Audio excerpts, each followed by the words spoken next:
When it comes to Ishmael and the seed of Abraham, when we talk about Ishmael, I was taught many years ago that Ishmael is Islam, is Muslims. And this is why historical context matters. Now look at this. Every Christian denomination that I've heard talk about this, it sounds very convincing. But when you start thinking about it, you have to remember, don't ignore the historical context. Why? It's because what's going to happen is you're going to not interpret the Bible the way the original readers understood it. And if you have a different view from the original readers, now you're not in line with the ancient Christianity. You're not in line with that. Or let's say ancient Judaism, if we're reading the Old Testament.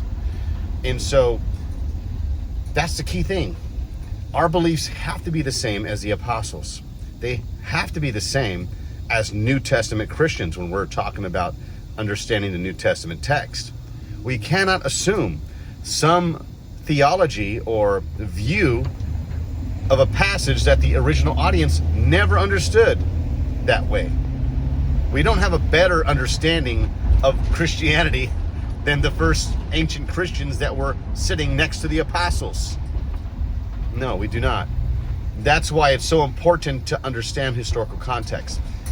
Somebody says Islam is Ishmael. Well, not in the book of Galatians. Islam did not even exist at that time. And so don't read those views that were 600 years, 700 years almost, after the New Testament and say that's what Paul's talking about. Paul is not talking about that. That is a foreign idea to the Apostle Paul. And it should never be a view that we say and to say this is what Paul is talking about. Paul is not talking about that. Okay, so that's all I wanted to say. Historical context matters, and we have to have the same view as the ancient Christians did, or else we're not believing in the same faith that they believed in.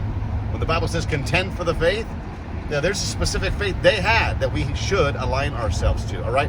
God bless.